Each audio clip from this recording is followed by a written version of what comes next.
Hello guys, this is module 3A and we are going to understand the factors affecting resistance and the term resistivity. Now look here, when it comes to the factors affecting resistance, what we need to understand, whenever we have a wire and the current is going to be flow into that particular wire, we need to understand that one particular factor which is very important is the length. So if I have to consider that how exactly my resistance will be depend on my length of a wire, make sure resistance is always directly proportional to the length. That simply means that more the length you are going to take, the resistance is also going to be higher. Now when I take an example over here, because we know that there are number of free electrons which are ready to move whenever there will be a potential difference present at the two ends, and these free electrons which we have over here, there is something to which they are going to be collide, because these free electrons are free from the atoms. So these black dots in the wire, they simply represent my atoms. Now what you need to understand, as you are going to make this particular wire much longer in terms of length, the rate of collision of electrons with the atom is going to be increased, as there is a very less space present for them to move from one point A to B, and resistance is going to be higher. But at the same time, if we talk about the area, the resistance is something which is always inversely proportional to area, which means if you increase the area, resistance is going to be decreased. If you decrease the area, resistance is going to be increased. Now in this case, if I take the same wire, and here what we have done, we have reduced its length to half. In that case, definitely the atoms which are present in the wire, they will be there. But what you need to understand, that in this case, the electrons which we have, they can easily move from A to B, as the presence of atoms in their path has been reduced. And that is one particular reason that in this case, your resistance is going to be less. So what we need to understand, our resistance depends on two factors: length, it is directly proportional; area, it is inversely proportional.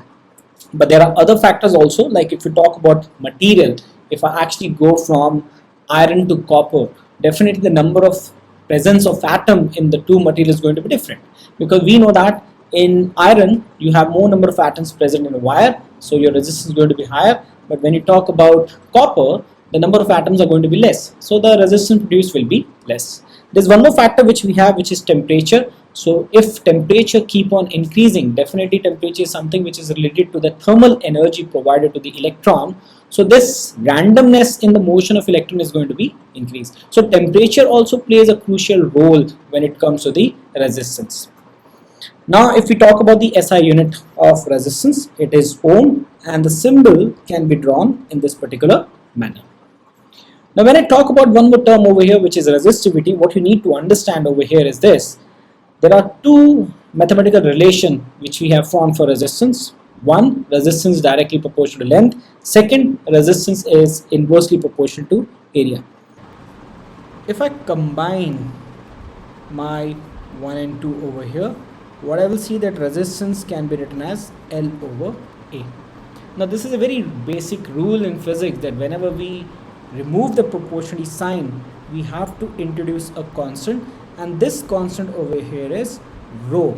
And let me tell you, this rho is nothing but it is the symbol of resistivity. So if you wanted to write this particular formula, we can modify by making rho as our subject, and A we can take it to the other side, L will go down. So this is how the resistivity is defined in a circuit.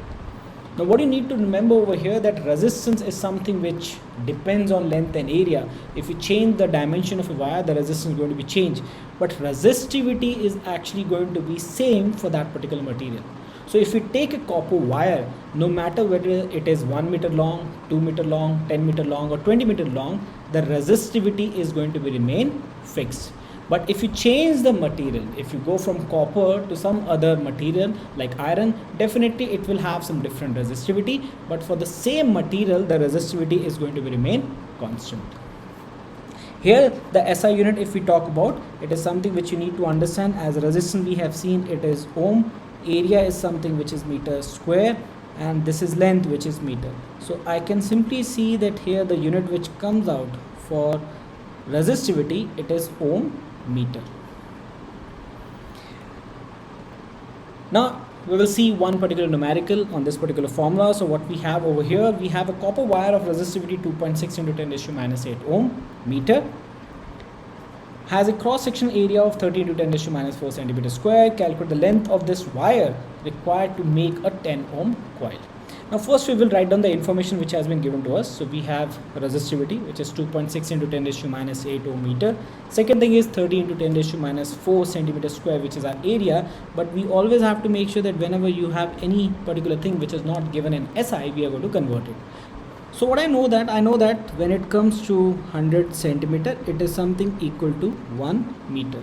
So when I have to convert centimeter, so what I will do, I will take this particular value of 100 down, and I can see that you can write here 1, because even if you multiply 1 with 100, it's not going to be changed.